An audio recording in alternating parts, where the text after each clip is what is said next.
Truncated prisms and cylinders.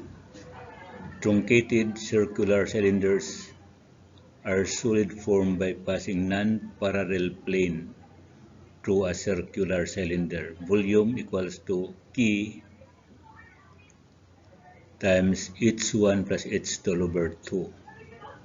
For the prism, truncated prism, volume equals to right section times average lateral height. So we'll take up examples. A box in the form of truncated right cylinder shown below. Determine the semi-minor axis, the top base area, the bottom base, lateral surface area, and the volume. So your solution would be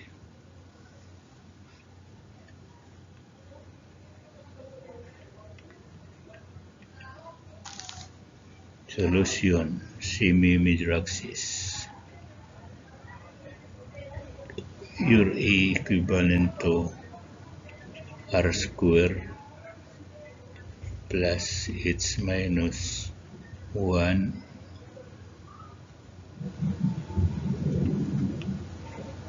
over 2 square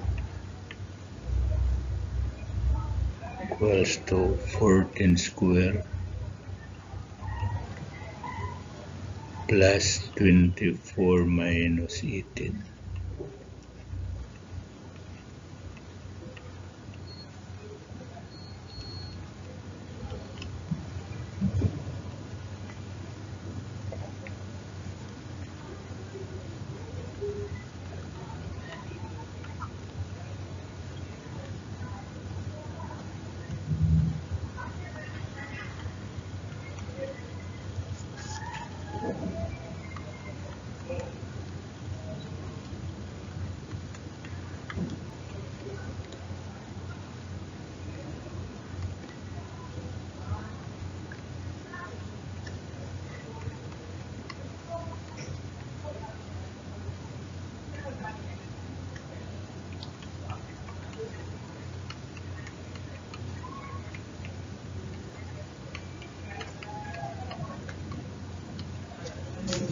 For letter D,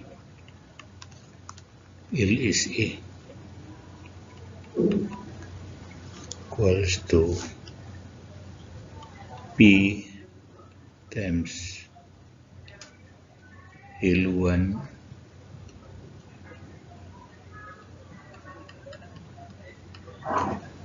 over 2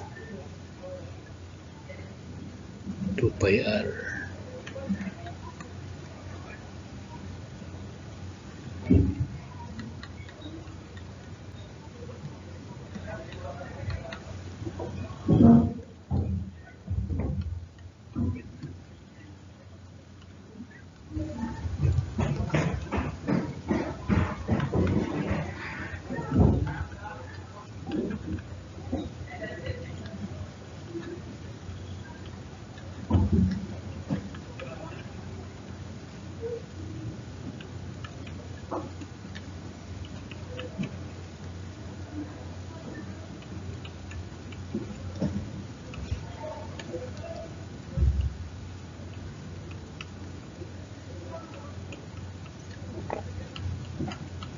Letter F, volume equals to pi R square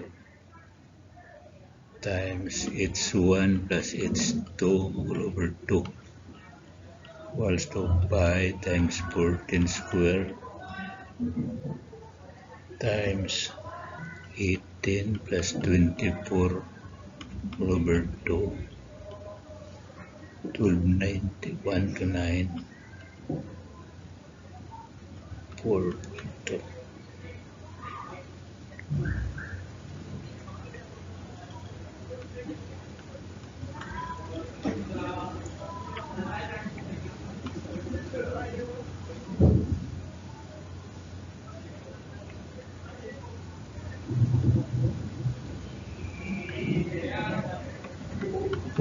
.2 cubic meters.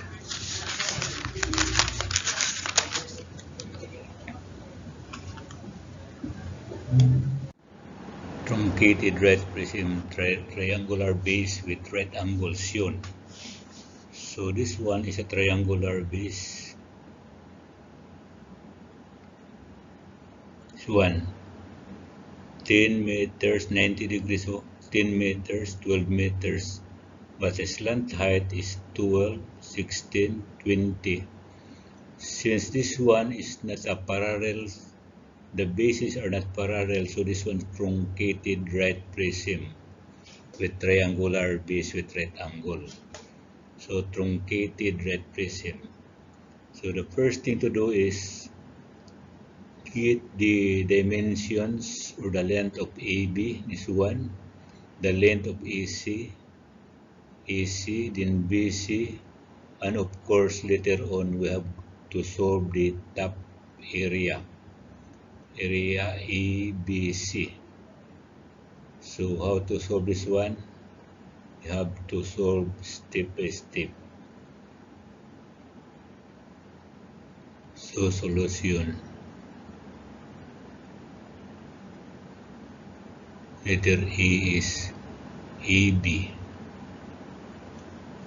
So your AB equals to, see the figure there, square root of 10 square plus 4 square equivalent to 10.77. And letter B is BC, square root of 12 square plus 4 square equals to 12.65. Letter C, AC, square root of this one 15.62 square plus 8 square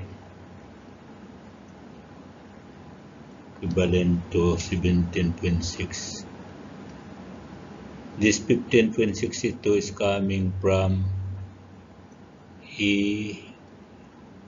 AC and 8, so later on we'll have to solve this one.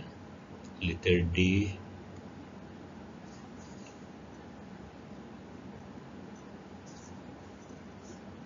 EB, no, EC, you have that one AC, 736, you have that one letter D is LE, lateral area, equals to square root of, by the trapezoid, 1/2, 12 plus 6, 16,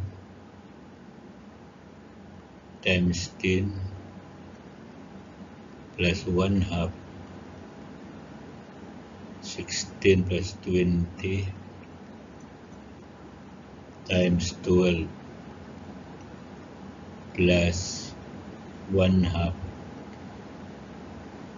12 plus 20, times the square root of 10 square plus 12 square. So this one equivalent to 606 meters squared. So letter E.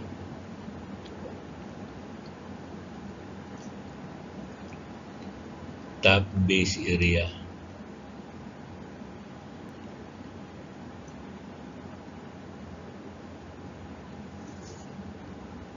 So from this triangle, this one, so you have that one top base area equivalent to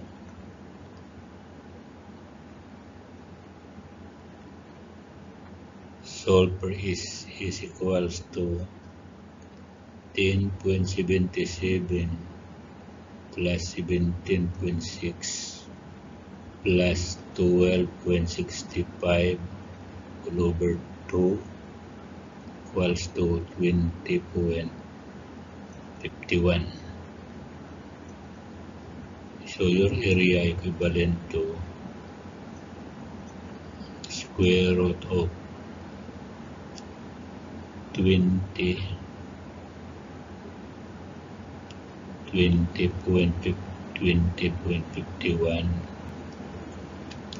times 20.51 minus 10.77 times 20.51 minus 17.6 times 20.51 minus 12.65 equals to 67.59. This one is meter squared. This one is the top area, top base area. So letter F naman, bottom area.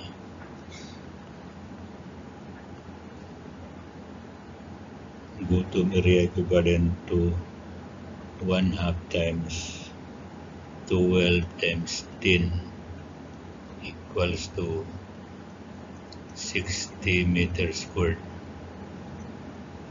So your G, total surface area TSA, equivalent to 60 plus 67.59 plus 606, equivalent to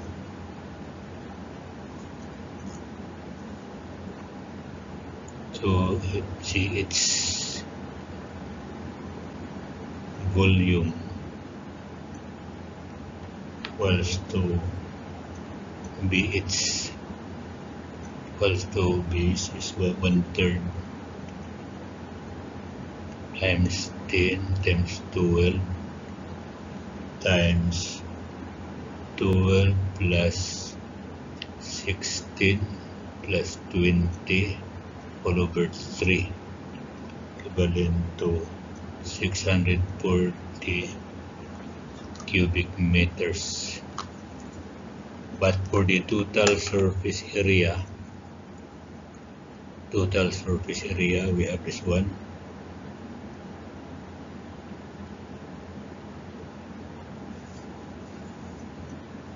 $60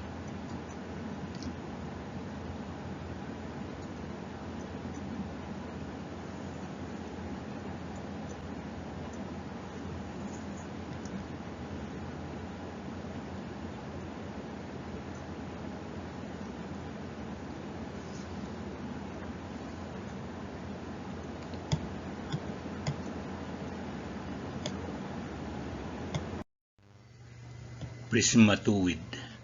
Prismatoid is a polyhedron whose vertices all lie in two parallel planes.